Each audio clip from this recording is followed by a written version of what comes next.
Assalamualaikum warahmatullahi wabarakatuh. Shalom, Waalaikumsalam. salam sejahtera buat semuanya. Salam kebajikan. Om Swastiastu, Namo Buddhaya. Look at the star, look how they shine for you. Selamat sore, saya Karen Angela Kanesa Pasaribu dari kelas 10B akan menjelaskan tentang sejarah lahirnya Pancasila. Sejarah lahirnya Pancasila bermula dari rapat-rapat Dokuritsu Junbi Kosakai atau BPUPKI yang dibentuk pada 29 April 1945. BPUPKI diketuai oleh KRT Dr. Rajiman Widyodiningrat. Dalam sejarahnya, BPUPKI menjalankan sidang pertamanya secara resmi pada tanggal 29 Mei sampai 1 Juni 1945. Dalam sidang BPUPKI ini, sejumlah tokoh menyampaikan pidatonya terkait perumusan asas dasar negara. Para tokoh itu diantaranya yaitu Muhammad Yamin, Soepomo, dan Soekarno.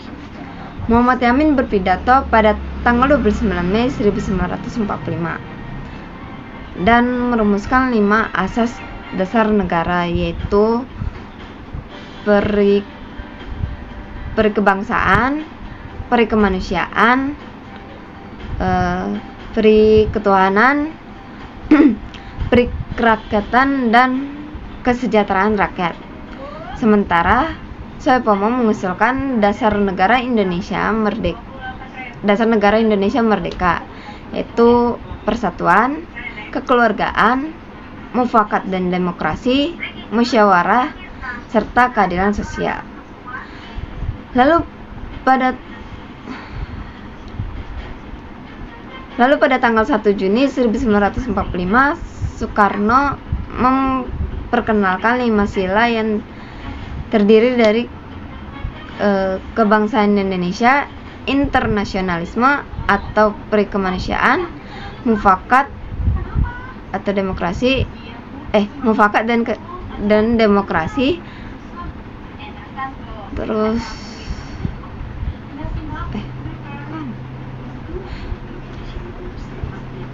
kebangsaan Indonesia, internasionalisme atau perikemanusiaan, mufakat atau demokrasi, kesejahteraan sosial, dan ketuhanan yang maha esa, yang kemudian dinamakan sebagai Pancasila, yang dimana panca berarti 5 dan sila yang berarti asas atau dasar.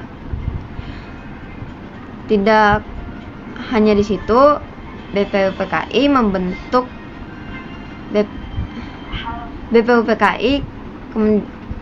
kemudian BPUPKI membentuk Panitia 9 untuk merumuskan lebih rinci tentang rumusan Pancasila sebagai dasar negara dan pembuatan Undang-Undang Dasar 1945.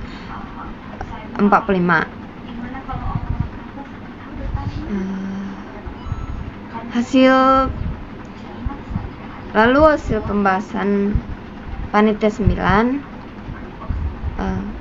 tertuang dalam Piagam Jakarta atau Jakarta Charter pada tanggal 22 Juni 1945 sebagai berikut. Yang pertama, ketuhanan dengan kewajiban menjalankan syariat Islam bagi pemeluk-pemeluknya. Lalu yang kedua, kemanusiaan yang adil dan beradab. Ketiga, persatuan Indonesia. Keempat, kerakyatan yang dipimpin oleh hikmat kebijaksanaan dalam permusyawaratan perwakilan. Lalu yang terakhir, kelima, keadilan sosial bagi seluruh rakyat Indonesia.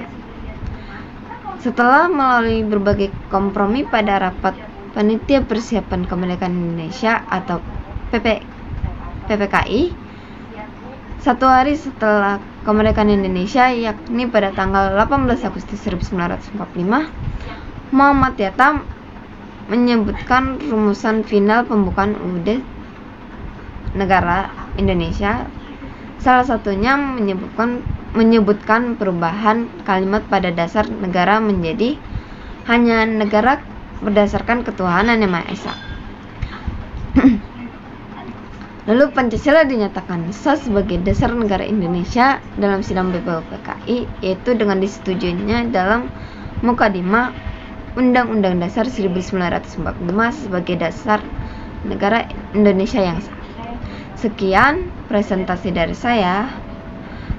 Jika ada salah kata mohon maaf, dan jika ada kurangnya juga mohon maaf.